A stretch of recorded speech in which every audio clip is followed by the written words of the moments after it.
Il y a un sujet qui me préoccupe ces derniers temps, enfin surtout depuis que mon fils est adolescent. Peut-être que vous voyez de quoi je veux parler.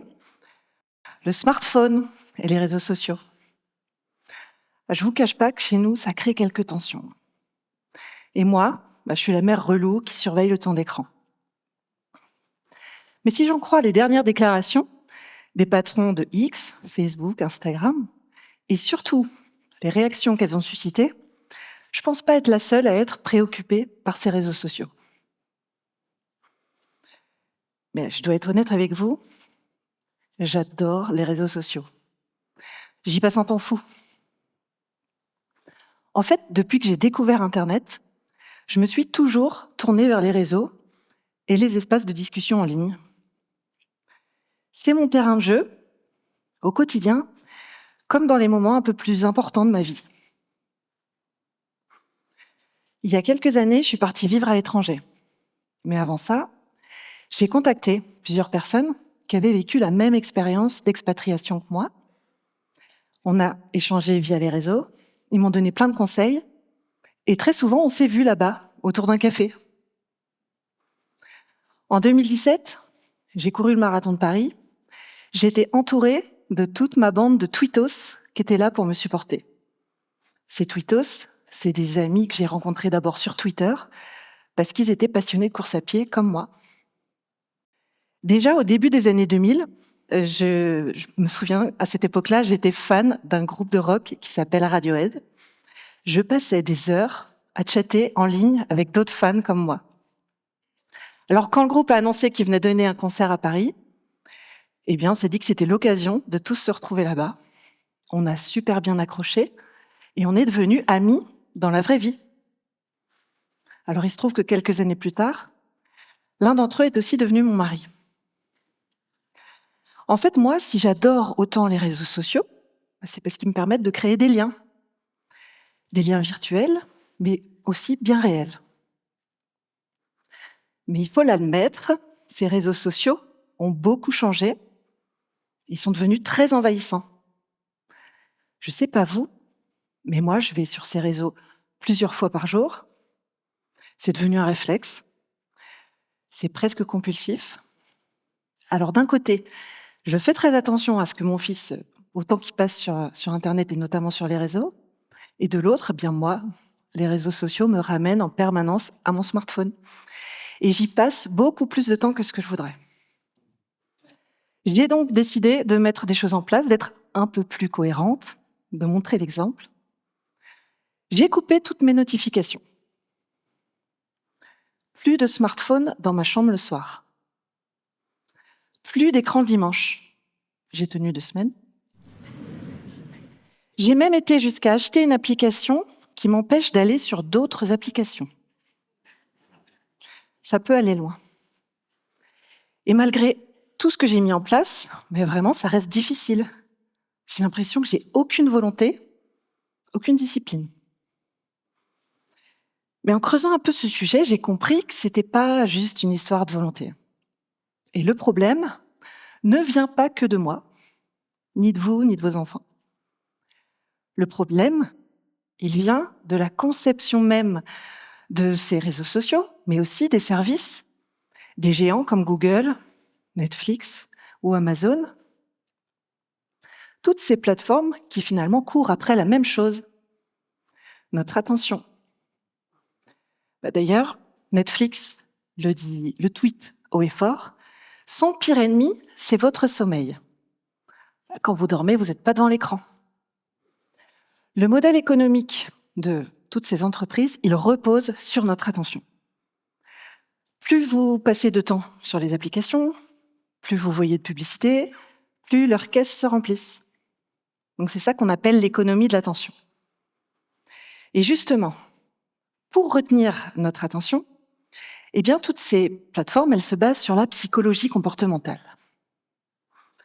Elles ont étudié comment les technologies pouvaient influencer nos actions et nos comportements. Donc pour capter notre attention, elles ont mis en place des procédés manipulatoires qu'on appelle des dark patterns en anglais, dans les fonctionnalités et dans le design de leur application. Ces dark patterns, vous les connaissez tous. Ce sont par exemple les notifications qu'on reçoit, qui sont là pour nous inciter à retourner sur nos applications. Mais c'est aussi l'enchaînement automatique d'un épisode quand on regarde une série sur Netflix ou une vidéo sur YouTube. Et puis, il y en a un qu'on connaît bien, c'est le scroll infini. Le scroll infini, on peut le comparer à un verre qui se remplirait automatiquement par le fond. Alors imaginez, vous êtes invité chez des amis, vous buvez tranquillement votre verre, le niveau de votre verre est toujours plein, il est constant. Le résultat, c'est qu'à la fin de la soirée, vous n'avez aucune idée de la quantité de contenu que vous avez bu. Avec le scroll infini, c'est la même chose. Quand on scrolle, c'est sans fin, on ne se rend pas compte de la quantité de contenu qu'on consomme, ni du temps qui passe. Toutes ces entreprises de la tech, pour capter notre attention, utilisent également des algorithmes. Ils ont plutôt mauvaise presse, mais en réalité, ils ne sont pas mauvais en soi. Un algorithme, ça permet de traiter une très grande quantité de données quasiment en temps réel. Donc ça peut être vraiment utile au quotidien, dans des secteurs comme la santé ou la prévention des catastrophes naturelles. Et aujourd'hui, tous ces géants de la tech utilisent des algorithmes. En fait, ils ont accumulé une telle quantité de données sur vous, qu'ils savent exactement ce que vous aimez regarder, ce que vous likez, mais aussi ce qui crée de l'émotion chez vous. Et ça, c'est important parce qu'on s'est aperçu que plus un contenu génère de l'émotion, qu'elle soit positive ou négative, plus il est regardé, partagé. C'est pour ça que les chatons ont beaucoup de succès sur Internet. C'est trop mignon. Mais ça marche aussi dans l'autre sens. Les contenus horribles et choquants retiennent aussi notre attention. Et finalement, pour ces plateformes, ce qui compte, c'est pas les émotions, c'est pas ce que vous ressentez, ça ils s'en fichent. Non, vraiment ce qui compte, c'est que vous restiez connectés le plus longtemps possible. Pour l'anecdote, hier j'étais dans mon canapé, je faisais une petite pause de 5 minutes avec mon smartphone. Je cherchais en fait une recette sur YouTube. Donc, j'ouvre l'application. Je sens que ça vous est arrivé aussi. 20 minutes après, j'y étais encore. J'avais complètement oublié ce que j'étais venue chercher. Mais surtout, je venais de passer 20 minutes à regarder des vidéos que j'avais absolument pas l'intention de regarder. Et on sait que sur YouTube, 70% des vidéos regardées proviennent de l'algorithme de recommandation. C'est-à-dire que YouTube vous suggère systématiquement des vidéos qui, à coup sûr, vont retenir votre attention. Ces algorithmes de recommandation, ils sont utilisés donc sur toutes ces plateformes. Et c'est la même chose. C'est elles qui choisissent pour vous ce que vous allez regarder. Évidemment, ça, c'est problématique, surtout quand on vous propose des contenus polémiques, de la désinformation, ou des contenus politiques qui peuvent influencer, sans que vous en ayez vraiment conscience, vos pensées, vos actions. Les réseaux sociaux, mais le numérique en général, sont vraiment capables du meilleur comme du pire. Vous l'avez peut-être remarqué, les médias aiment bien nous parler du pire, nous montrer plutôt ce qui ne va pas, le négatif. Mais moi, je suis persuadée que les réseaux sociaux ne sont pas mauvais par nature. Ils sont uniquement ce qu'on en fait.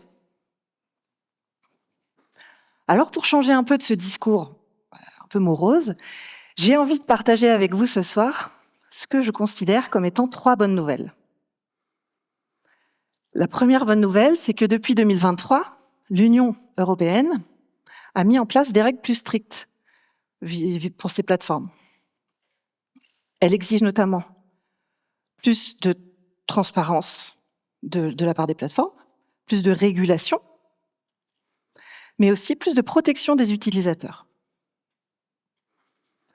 La deuxième bonne nouvelle, c'est que quand on comprend le fonctionnement de notre économie numérique, eh bien, c'est plus facile de prendre du recul et peut-être d'avoir un usage un peu plus raisonné de ces plateformes, de ces outils.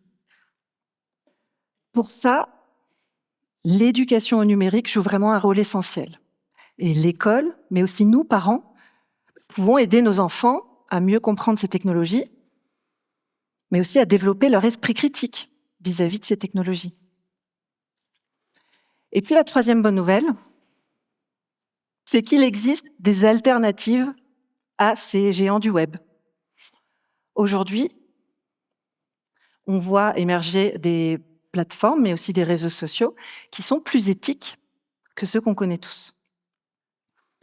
Alors, ils s'appellent Signal, Quaïs, Mastodon ou Blue Sky. Peut-être que vous en avez entendu parler. Ça demande un peu de curiosité pour les découvrir, mais aussi un peu de courage.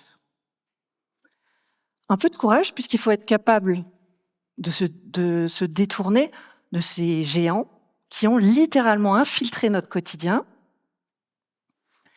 mais aussi peut-être de renoncer à certains liens qu'on a créés sur ces plateformes. Alors rassurez-vous, ces liens que vous avez su créer, vous pourrez les recréer ailleurs. Et puis c'est peut-être l'occasion pour nous tous de se tourner davantage vers le réel. Les deux ne sont pas du tout incompatibles. J'ai vraiment envie de croire qu'il est possible de créer, mais aussi d'adopter des technologies, des réseaux sociaux, qui nous rendraient moins passifs, qui nous permettraient de redevenir acteurs et de choisir pleinement là où on veut poser notre attention. Et à ce propos, je vous remercie sincèrement pour toute votre attention. Merci.